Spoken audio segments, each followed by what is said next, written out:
Well, hey there, and welcome to yet another one of my cheesy YouTube videos. On this video, we're going to fix a busted headlight on my wife's Nissan Versa. She done hit a deer, and from everything I could tell, the headlight took the impact. It broke its plastic brackets, was shoved back into the fender. The fender got a little bit tweaked, but it's not creased real bad. I'm thinking about it. Once I remove the old headlight, it won't be jammed up against the fender, and I'll bolt the new headlight in, and hopefully the fender will relax and go back into its position. If not, we'll tinker with getting it straightened out a little bit, but we're not going to go too crazy. This is just a Nissan Versa 2018. It's not an expensive car. As long as it's not an embarrassment to drive down the road, that's all we care about. So let's get started. Right here, where there's a manufactured crease in the fender. Put the straight edge there. It's definitely got a low spot. So if I go down below there, I can still see more of a low spot. We'll compare that to the left-hand or driver's side. There's a teeny low spot. In place below there, there's no low spot at all. If anything, there's a high spot by the way the straight edge rocks. Here's the seams on the left-hand side. The fitment going across the front of the hood. Obviously a big gap, huge gap. And the bumper's been pushed out. It's physically broken right here, but I think I can use a washer to back that up. Obviously what's happened is that headlight took the brunt of the impact from the deer. It drove the headlight housing back. It broke it right here, and this bracket is over top of itself. That's just the fender popped loose. And in the process, the bumper was shoved back, which allowed this. I think these serrations here just set into the plastic right here. This headlight being pushed back, you can actually see some cracking in the paint right here. It's got this fender pushing out, which caused that gap right in here. So I think once we get the headlight removed, if we're lucky, things will relax back into place. If not, we might have to pop them dents out. From this angle right here, I can see a crease right here, small crease. I don't know if that's captured on the camera or not. And the reflection in the light, you can see how that's also a low spot in there. So we're going to try to work that out. We're not replacing fenders. We're not going crazy on it. We're going to get it back to hopefully a respectable alignment. So like I said, first thing to do is get this broken headlight out of here and put the new headlight in. Everything I read requires the removal of the bumper. I'm going to pop these plastic rivets out of the top, and hopefully I'll be able to pull the bumper far enough to get to all of its fasteners and get the headlight out. To pop these rivets, you just take a tool similar to this, and you can use 2 screwdrivers or whatever it takes to get underneath the center part of this rivet. And you pull that out and the whole thing comes out. 3 number 10 bolts took the headlight assembly out. 1, 2, 3. The 3 plugs for light bulbs. 1, 2's behind here, and 3.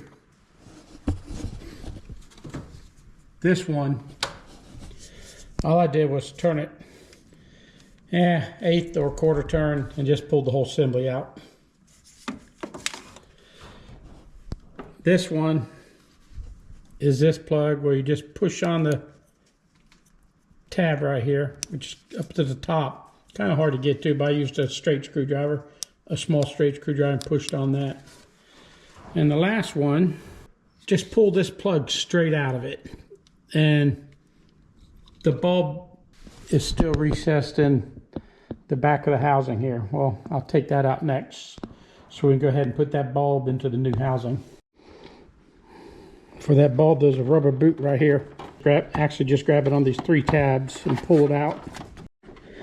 After you get the boot pulled back, push these little tabs and pull them out. And that's just a metal bracket that holds the bulb into place. Get them away from the bulb. Damn black boot ought to get out of the way there. And the bulb will come out. I'm not going to lie to you, I had to jack around to get this bulb in. I had to switch this bail or metal wire latch from my old light to this new light, because this new light's latch was busted. One of these wires was broke off halfway, and it had sharp bends into it, where this one has sweeping bends. The boot never came off my bulb, even though the new light came with a new boot. I pulled and tugged on it, I got tired of it, and I just made it go on. So hopefully you won't have the same problem. It appears to me that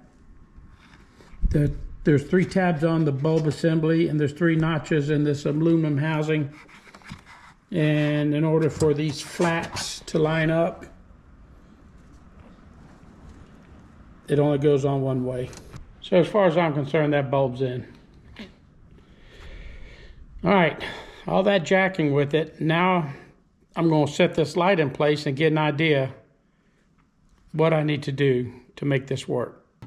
For the most part, it looks like my dent popped itself back out. Got one more bolt to put in.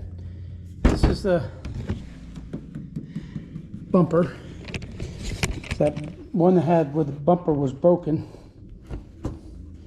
and I just kind of bent this is really thin metal, so the mating nut for that bolt that is welded to the fender was bent, and I just pushed it up with my finger and took a pair of needle nose and just leveled it out. So I think the bolt's going to go in, and that also allowed this to snap into place.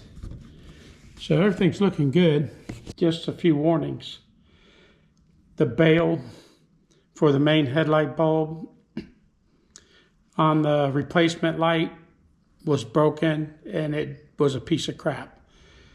There's a little bulb up here for a marker light up inside here. The car's plug would not fit into the new light's bulb, the socket they're supposed to go into. Don't know why. Got tired of jacking with it, so I put the original bulb for this marker light. And actually it was kind of the same with the turn signal light. I don't know why these standard bulbs didn't want to exchange, but it wasn't worth jacking with. But everything seems to have bolted in place. Got a little crack paint here from where the light tweaked the fender a little bit. There's actually, I think, a little bit of cracked paint up underneath here where I had to straighten up that tab.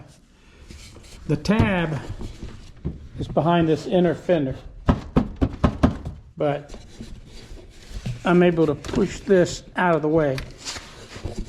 So I think I can just force the inner fender out of the way. And I got a long 1/4-inch extension. I'm going to put the bolt on a socket on the long extension, shove the fender up in there, the inner fender up in there, and hopefully start the bolt into the nut. But I also got to keep in mind that that nut and the tab it's welded on for the fender was bent, so there may be an alignment problem.